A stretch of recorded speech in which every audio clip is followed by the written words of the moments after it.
Good morning. It's time for Two Guys on Sports. I'm Larry Hazer. I'm Dick Olson. Good morning, Larry. Morning, Dick. And, we got baseball kind of wrapping up. We got some Legion tournaments going on. Yeah, the Legion, both I guess the senior and the juniors are going right now. And of course, they win there and they keep going because there's a state tournament and possibly a national tournament, too. So I know the Class AAA state tournament is going to be in Rapids next week. So they have the regional going on up at DC Everest here the next couple of days. Northwoods League had their All-Star game the other night. The Great Lakes All-Stars beat the Great Plains 9-2. And now it's looking ahead here to football. First of all, before we get to football, Legion Baseball does have their All-Star game in Milwaukee, August 11th. Yeah, a young man from Marshfield playing down there. So Adam Gilbertson. Yep. For catcher, first baseman. Yeah, I guess, they have 4 teams that go down there or something like that? Yeah, there's a Stars and a Stripes. Yeah. Stars and a Stripes team. Yeah, but they, I believe they play after the Brewers-Cincinnati game that weekend, and it's always kind of a neat deal. You get to go out and play on the major league field. So 48 seniors chosen to play in that All-Star game. Very nice. Very nice. That's August 11th down in Milwaukee. Yep. All right, football. The coaches' All-Star games were held this past weekend. I tell you, some local talent did well. A very exciting 8-man game. Yeah, that was the one. And like you said, the Thorpe boys really shined. Logan Hansen turned out to be the MVP, had 3 touchdowns. And then Denzel Sutton caught the winning touchdown pass. So great day for them. And, of course, their coach, Coach Stokes, was the head coach of the North team, too. So great job there. So of course, those guys aren't going to be back coming up this season. Yeah, because they're all seniors that played. That'll be a good memory for Coach Stokes in a couple weeks. So. Yeah. But, Denzel Sutton catching that game-winning. Logan Hansen, you mentioned 3 touchdowns. He had 120 yards on the ground. Yep. And, so some good stuff for those guys. And both guys doing what they did for Thorpe all year. They were the 2 leaders of that team and took them to the state championship game. And now they're one more further than they're happy. And I believe they're both going on to play college ball, too. So, all right, good for them. Small school game on Saturday. It looked like it was going to be a North rout. Yeah, 13-0 in the first half, but after that it was all the North team. The South. South went ahead. And a couple of turnovers, a couple of long touchdowns, and Tegan Street from Edgar, pick 6 that put them ahead. So 31 unanswered points after that first quarter. Yep. So. 111 yards of offense in the first quarter for the South, and they would only get 120 more the rest of the way. So the defense, very tough defense, and some guys really shined. I thought Kohler Kilty played exceptionally well on defense, and also Butt from Edgar played very well on defense. He did carry the ball some on offense, but 37 yards rushing. He was not the main ball carrier. No. It seemed like they were going with I forget the kid's name at the time right now, but a kid from. Iron River, wrestler too. I can't remember his name. That's not my Matthias. Okay, Matthias seemed to be the head ball carrier there, and that's. Great job by the North there. So they come back and win it. And then in the large school All-Star game, the South had a 4-year losing streak to the North. But that's kind of amazing to me. Is. Larry, because I'm sure the boundary lines are a little different than they are for the small school and the 8-man because. We don't have a bulk of large schools up here. So, we talked about the Slinger head coach was the head coach of the North. Right.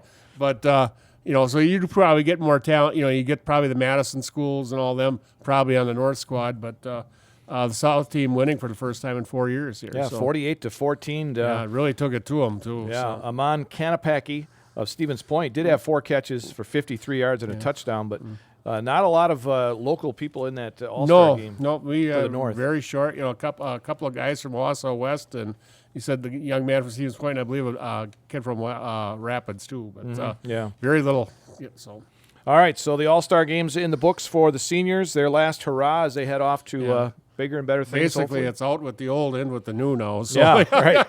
And some of the new we're going to talk about here. WIS Sports has released their football class of 25 player rankings, and we'll start with the running backs and a couple in our area. Yeah, Gavin Voss, the fine senior from Colby, last year he had 1,478 yards on 195 carries, so that's 7.6. and 22 touchdowns. And he's also a monster on defense, and he can catch the ball pretty well out of the backfield too. So he will be the leader of Colby this year. There's no ifs, ands, or whats there. Yep. So Gavin Voss of Colby, and then Paxton Rothmeyer Yep. of Medford. yeah, I didn't realize how much he had carried the ball, but 179 carries last year and over 1,400 yards, 22 touchdowns. So great year. He's an excellent athlete, very good wrestler also. Oh, So- okay. So, All right. so. Yeah, he, you look at these yards per attempt. Yeah. Voss 7.6 and Rothmeyer 8.1. Yeah, I'll tell you what, you can sustain a lot of drives with that. Yes, But it also shows they both have pretty good breakaway speed too. Also, I think so. A lot of long runs there too. So All right, and then we go to the quarterbacks, and there are a couple in our area that made the rankings. yeah, Grant Shandonals from Spash is 8th, 69% last year with 15 touchdowns. So, and then Jack Tubbs from Stratford, 14th, and Jack last year. And now, of course, they don't throw a lot downfield, a lot drop off a lot, and a lot of short stuff to get like Shaner and their speedsters in. But anyway, he 74.1%, 1,510 yards, 25 touchdowns. He also rushed for 441 yards and 5 touchdowns. And he only threw 3 interceptions too. So Yeah. But they do a lot of the short stuff, trying to get the ball in Shaner's hands, Bright's hands, and a few others. So Yeah, obviously with a 74.1% Yeah. completion percentage, you're not throwing the ball deep yeah, too many but times. it ain't hitting the grass too much. I'll tell you that. So. And on the watch list is Carter Eisenberger from Stanley Boyd, and that's exactly the offense Stanley Boyd kind of Right. runs too. Yeah. Exactly. Though they maybe go downfield a little bit more, but usually it's the short screens and stuff like that, and they get a lot of yak yards, and that builds up stats for the quarterback. So And then Grant Smiskey is in there for McDonald Central Yep. for that 8-player football. yeah, and he too. is going to have a big year this year. They have all their skilled people Ooh, back. Look out. Yeah, they're gonna Back on the radar. They're, years and years ago, McDonald was a high-flying pass team Oh, yeah. back, and I think this is going to be right up there with them. So, All right. Then the class of receivers, just one from our area that made the top 20. Yeah, Madden Marr from Stanley Boyd, and we've talked about this kid in track, just very fast. He was ranked 6th. He had 54 receptions for 1,158 yards and 14 touchdowns. He has a D1 offer on the table from Illinois State, Larry. So, Wow, okay. And then several D2 and D3 offers. So, but I see the D3 offer from Eau Claire. Claire, yeah, nice and close to home. So. I know my sons have been talking about guarding him, and they're. I know Andrew's going to be, I think, a safety. Probably doesn't want to be a corner trying to guard that. Yeah, you know what? When Nilsville played them last year, that was in a rainstorm. Yeah. So they did not throw the ball much. They ran the ball very well. Yeah. But we did not see Marr at his best in that game because of the rain. But so. Probably be at Stanley this year, I think. And on the So- turf. So We'll probably see a little speed. extra for Andrew.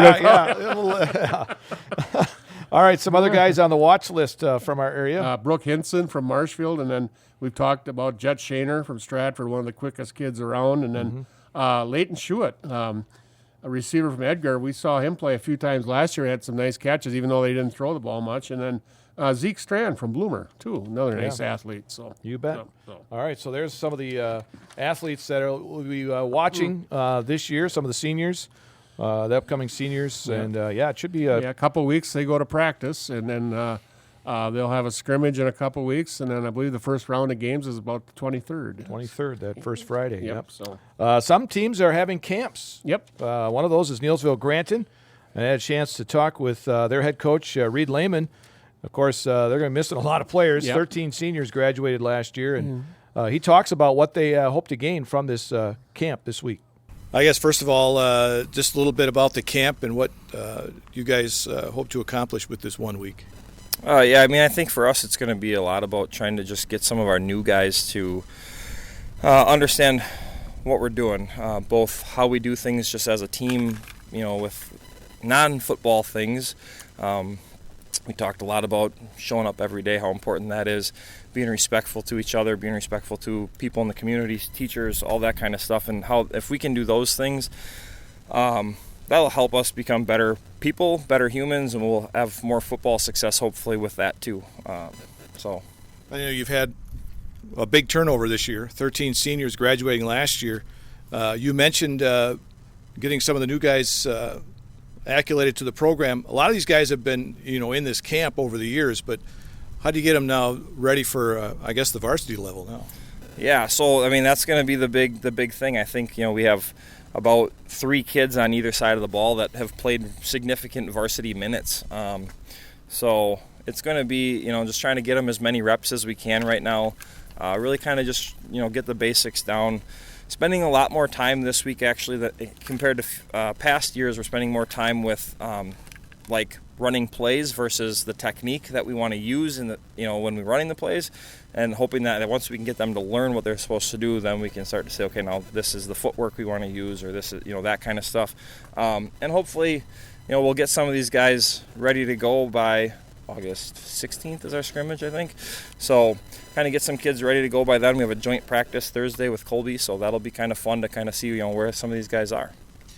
How important is this camp now going into practice with this new set of kids coming in as far as varsity is concerned? I mean, I think it's really kind of going to be something that's a little bit different than past years, because like last year we had a group of kids that pretty much knew what they were doing, so we were able to kind of do some extra things and things like that. And this year it's really kind of just like, let's get you guys ready so that we can get you running our basic few plays, get you guys prepared to hit a little bit. We're doing something a little bit different this year. Normally for camp we haven't put helmets and shoulder pads on, and this year we decided that we're going to put some helmets and shoulder pads on and do a little bit of hitting, because we have a lot of kids too that haven't played football in the past. We have about 6 kids that came out this year for the first time ever. So just kind of really trying to get some kids to learn what we're doing and how to do it. That's head coach Reed Lehman of the Neillsville Granton Warriors, and I mentioned before we went into the interview, 13 seniors lost, and they're going to have a joint scrimmage with Colby today. Okay. So that's going on today, and he hopes to get a little gauge on that. Yep. Doing some different things because of the fact that they have a lot of inexperienced players. Yeah, first thing, you're pretty well set at running back. You have Gunnar Barth, but you want to find who's going to be your quarterback. Caden Hartog did get some snaps last year, not a lot, but I would think he's kind of the favorite going in. But then there's other kids coming up too. So, and you need to build a line too. Right. We've talked about Preston Berg, only returning starter on either side of the ball on the line. And receivers too. Andrew Hazer, the only returning receiver back. So there's a lot of positions to fill, and plus it's a good team building activity. Yep. And I think that's a big part of this too. So and he's just trying to get these guys ready in this camp for when practice really starts on August 6th. Yeah, because they get this all. You don't spend your first 2 days of conditioning learning what's going on. They know what's going on, and now they can go right in. They do conditioning, and they can do a lot of work without pads those first couple of days. And then when they do hit the pads, they're really ready to go. So, all right. And just a reminder, we do have a football coaches show coming up August 19th. And you can hear that on 92.3 FM, WOSQ, and ZaleskiSports.com. Gene Delisio, myself, and Jason Zaleski will all be there. Yeah, and a lot of good coaches. It'll be an interesting time. So you bet. All right. There it is for high school football. And, of course, the games begin. Scrimmage is August 16th, and the first games are August 23rd that week. Speaking of high school, quick, Larry, Stephanie Hauser, who is the WIA executive director, was approved by the National Federation of State High School Associations, and she will be on the National Council 4-year term on their board of directors. So pretty interesting. So, and the Hauser family had a big week last week. Yes. Son Sam got a 4-year, $45 million contract extension with the Celtics. So things are looking up for the Hauser family. So that's good for her. I mean, we get that is very prestigious, because that means Wisconsin has a voice. The National Federation, that's where a lot of these rule changes start, and of course Stephanie has been involved in many sports on her time with the WIA, and this will be a nice voice for Wisconsin on that. So because a lot of that stuff that the National Federation approves is also approved by the WIA. Absolutely, and if not right away, soon. You know, and this is where the time clock thing comes. This is where the 3 officials come from. You know, that kind of thing, all that kind of stuff. So in fact, I think they had some new ones that came through for various sports. For next year. And this, we talk about wrestling weights. This is the kind of thing, that's where that comes from also. So.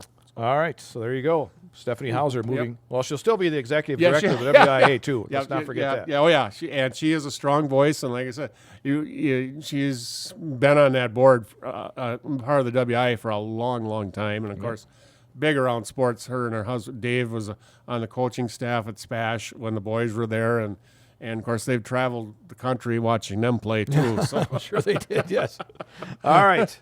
Speaking of traveling the country, where are they now? okay, Larry, I am going up to Stanley Boyd, and I am going to talk about Kyle Thorpe, a 2008 graduate of Stanley Boyd High School. In the fall sports, he was a 4-year letter winner on the Stanley Boyd football team. His freshman year, the Orioles were 1-8. Kyle, as a backup quarterback, completed 7 of 17 passes for 65 yards and rushed 8 times for 44 yards.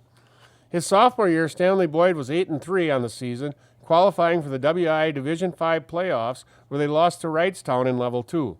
Kyle, now the starting quarterback, completed 88 of 148 passes for 1,182 yards and 13 touchdowns. He rushed 83 times for 425 yards and 4 touchdowns. He was honorable mention selection on the Clover Belt All-Conference team. His junior year, the Orioles were 7-4, finishing in a 3-way tie for first in the Clover Belt with Nielsville Granton and Fall Creek. They qualified for the WI Division V playoffs, where they lost in Level 2 to Ladysmith. Kyle completed 127 of 208 passes for 1,720 yards and 24 touchdowns. On defense, he intercepted 2 passes and had 22 tackles. He was named first-team quarterback on the Clover Belt All-Conference team. His senior year, the Orioles were 10-2. They were Clover Belt champions, qualifying for the WI Division V playoffs, where they lost to Chautauqua Weyerhaeuser in Level 3. Kyle completed 92 of 149 passes for 1,334 yards and 20 touchdowns, and rushed 88 times for 472 yards and 8 touchdowns. He was first-team All-Conference quarterback. Unfortunately, a leg injury forced him to miss the last 3 games of the season, and ultimately led him missing his senior year of wrestling. In the winter, Kyle was a 3-year letter winner on the Oriole wrestling team. His freshman year, wrestling at 160 pounds, Kyle was 16-12 on the season. His sophomore year, wrestling at 171 pounds, Kyle was 23-10 on the season. He was sectional runner-up, qualifying for the WIA Division II state tournament. His junior year, wrestling at 171 pounds, he was 17-6 on the season. He was a sectional runner-up, qualifying for the WI Division II state tournament. Kyle finished his wrestling career at Stanley Boyd with a career record of 56-28. In the spring, Kyle was a 4-year letter winner on the Stanley Boyd track team. His freshman year, he was a sectional qualifier in the long jump and triple jump, and was also part of the 4x200 and 4x400 relay teams that qualified for sectionals. His sophomore year, he qualified for sectionals in the long jump and triple jump, and was a member of the 4x200 and 4x400 relay teams that qualified for sectionals.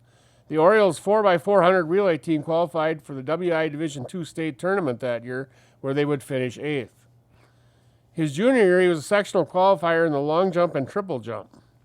In the senior year, he was a state qualifier in the triple jump and long jump, and was part of a state qualifying 4x100 relay team. Today, Kyle still holds the Stanley Boyd School records in the long jump and triple jump. After graduation, Kyle enrolled at UW Eau Claire. He joined the Blue Gold football team, where he made the switch to defensive back. His freshman year, Eau Claire was 6-4 on the season. Kyle had 28 tackles with 1 tackle for loss and 2 pass interceptions. His sophomore year, the Blue Golds were 6-4. Kyle had 45 tackles with 3 TFLs and 2 forced fumbles, and he was honorable mention on the All-WIAC team. His junior year, the Blue Golds were 4-6 and he was named team captain and had 35 tackles on the season. His senior year, he was again team captain and had 36 tackles, 1 1/2 TFL, and a forced fumble. Kyle graduated from UW Eau Claire in 2013 with a bachelor's degree in business finance. Today, Kyle is operations manager and financial advisor for Heike Wealth Management based in Menominee. Kyle and his wife Mandy and their family reside in Chippewa Falls. Kyle Thorpe, Larry. All right, there you go. Good athlete. You bet. Stanley Boyd has produced many over the years. And when he was at Eau Claire, his head coach was Todd Glazer. Ah. Remember that name Yep. from coaching a couple of years in Nielsville? Yeah, yes, he did. Yep, Yeah. so. All right, so Kyle Thorpe. All right, moving on here. Baseball, they had the Hall of Fame induction ceremony this past weekend, and 4 pretty good names going in. First of all, Jim Leland, Yeah. one of the great managers. And then, 3 great ones. Adrian Beltre, he started with the Dodgers but made his mark with the Rangers. And then Todd Helton and Joe Mauer. And what I love about these 2 guys, one team. Yeah. Both played their entire. Joe Mauer played. Of course, he's a kid from Minnesota. He played his whole life with the Twins and dreaming. And Todd Helton, what a great first baseman for the Colorado Rockies. So Only the second player to wear a Colorado Rockies hat in the Hall of Fame. Larry Walker Is was the other one? I believe. I believe it. That Yeah. would be It's the either other. Larry Walker or Andres Galarraga. Yeah. I don't know if Andres Galarraga. Larry Walker is definitely in though. Yes. So All right, so there you go. And by the way, Beltre did go in as a Texas Ranger. yeah, he played most of his. He started with the Dodgers, but he the major part of his career, and that was cool for the All-Star game when they're throwing out the first pitch. They had Nolan Ryan, Ferguson Jenkins, and Pudge Rodriguez, along with him out there to throw the first pitch. Those were the 4 Hall of Famers in Texas Ranger history. Oh, okay. And when he threw the first pitch, Pudge Rodriguez caught it. So, Okay. So that was Cool. really kind of a nice ceremony there Yeah. before the game. So. You bet. You bet. Brewers continue to roll. They've won 4 out of 5 coming out of the All-Star break. and I'll tell you what, you got to love the pitching in the in the Chicago series. They scored 5 runs in 3 games and won 2. So. Yeah, normally that doesn't happen. that in a doesn't do Cubs, well. So Cubs Brewers series. I said their pitching was pretty strong. Myers pitched well in a loss, and then Ray has been pretty steady all year. And then today was kind of more. Yesterday was kind of more of a bullpen game, Yeah. but Bryce Wilson picked up most of the innings, but got a late run and beat them 3-2. So Yeah, and big run for William Contreras again. yeah, and coming he's through. been struggling, and you wonder, he earlier in the season he's hitting 330, 340, and now he's down in the 280s. But you've had catching, and he catches many days, and the days he doesn't catch, he usually DHs, and you wonder if he wears down just a little bit. right, But right. they've Gary Sanchez has been on the injured reserve. And they brought up Eric Haas, and Eric Haas has played very well. Yes, he has. Yes, he has. And then, they may need Eric Haas because Christian Yelich is on the 10-day IL. Yeah, he left Tuesday night's game, and I seen him where he was running the first, and he was running pretty gingerly. Yeah, and it's that back problem again. and hopefully, they're in position. He definitely got the outfielders to cover it. Whether you miss him in the lineup though, because he's hitting about 325 and. You just don't replace that, but hopefully somebody gets hot, and But also, trade deadline is coming up Tuesday, Larry. So that'll be a big day. It'll be interesting to see if they try to add something. I mean, maybe a starting pitcher, but starting pitching is not something that's going to be given away at the trade. Well, deadline. there are some guys out there. You look at Garrett Crochet from the White Sox. Yeah. They definitely feel he is going to be a guy on the move. He will be moved, and they're also Skubal in Detroit. Right. And to me, those are the top 2 guys right there. And what they want, what are you Yeah. going to give up to get him? Now, the Brewers are in a pretty good position in outfielders. They have a lot of young outfielders. They have 4 young guys at the major league level. So there's guys like Joey Weimer and that down is that a position you could deal from, So, but, I would think the 4 guys, other than Blake Perkins, whom, he might be expendable, but Churio, Frelick, and the center fielder, I can't think of his name right. Mitchell? They're all. I think those are all hands off. Oh, So, yeah. So Yeah, you don't want to get rid of those guys. no, and then on your infield too, Ortiz and Terang. They're all hands off. So Yeah, I think anybody on the major league people want prospects. Yeah, so, that's what they always and they looking want for. your top prospects, Especially the guys that are the teams that are down there, like the White Sox, the Yeah, Marlins, absolutely. Blue Jays, Athletics. Yeah, they're all looking. they don't rebuild. they don't want major league guys. They want and the Marlins have made a living like this over the years. Mm-hmm. So but the White Sox are struggling, and they've got some nice you said Crochet, Robert out in the outfield too. He's going to be Yeah. on the move too, I think. So That's a team that is really hard to figure out because it wasn't that long ago. they were content, and they had a lot of talent on there. And all of a sudden now they're the worst in baseball. Yeah, it just everything dried up. You know, Yeah. I said it's just crazy. So Yeah, so the Major League Baseball deadline coming up next week. So I'm sure we'll see a number of moves happening here in the next few days. and Brewers this weekend have Miami 3 games at home, and then early next week the Atlanta Braves are coming to town. Oh, So okay. Atlanta's strong, but very injury bitten right now. Yeah. Of course, Acuna is out, and then Ozzie Albies broke a wrist the other night, so he's out for 8 weeks. Oh. And I believe one of their top pitchers is on the DL too. So, Oh, wow. so Okay. they're Philadelphia has been lights out in that division, so they're better than their record, I'm sure. So Yeah. All right. So the Brewers picked up, by the way, their 30th road win, which is the most in the National League, yeah, it's not bad. Yeah, and their so- 59th win of the year. Yeah, and they have just played they had the thing on TV today, how many close 1 and 2 run games they're tied. They lead the league in 1 and 2 run games. I believe that because they've had a lot. and I think they're like 31 and 29. So Yeah, they have like yeah. 60 games that are 1 and 2 runs. So Hey, but- as long as you win them. and you got to give credit to the bullpen for Yeah. keeping you in those games. So Right. So. Yeah, I tell you, McGill with 20 saves. Yeah, and that's you talk about adding at the trade deadline. Devin Williams is going to be like a Free agent. he's going to be a guy that that's like you're going to be added, and I would think he'd be coming in at first as an eighth inning guy. Right. Because Setup man. That seems to be a weakness right there. Yeah. Elvis Peguero, Pyamps, they've all struggled in that 8th inning. So, it seems like Hudson's got the 6th, 7th covered, but I think if Devin Williams comes in, it'll be solidify that 8th and 9th with him and Miguel. Yeah, So. just to get him back into it. Yep, Yeah, absolutely. yeah. He was great in that role when Hader was there. So Sure. so. All right, the Packers, the news coming out of their camp, of course, this week was the holdout of, well, not really a holdout. He's Hold been at in. practice. It's a hold in. Yeah. He's not practicing, but He's not actually on the field practicing, but he's there. Jordan Love. And everything I read, the contract is in process. Yeah. And from what I've read, Larry, 5 years, $280 million, something like that. Is Yeah. that? Well, I'm sure that's That's he's gonna probably want- the going rate. And he's going to want something and up that, there. And I'll tell you what, and then that pushes up, because the next offseason, Dak Prescott is going to be, and then Tua down in Miami is going to be looking for a payday too. So it just keeps going up for the It quarterbacks. does. It does. Yep. so, One but- gets it. They got to top it. the One next night they did extend Kenny Clark 3 years, $16 million, $64 million, $17.5 million. That's nice. He's been the main man in the middle of that line. So Yeah, I so, got no problem with that. Yep. So Big Ten Media Days going on the past few days at Lucas Oil Stadium. Badgers, of course, going in with year 2 with Luke Fickell. But the big story, of course, in the Big Ten is the teams coming in. yeah, USC coming in, UCLA, Oregon, Washington. in Oregon. So A lot of people think Oregon might be a favorite. yeah, and that they've- Big Ten.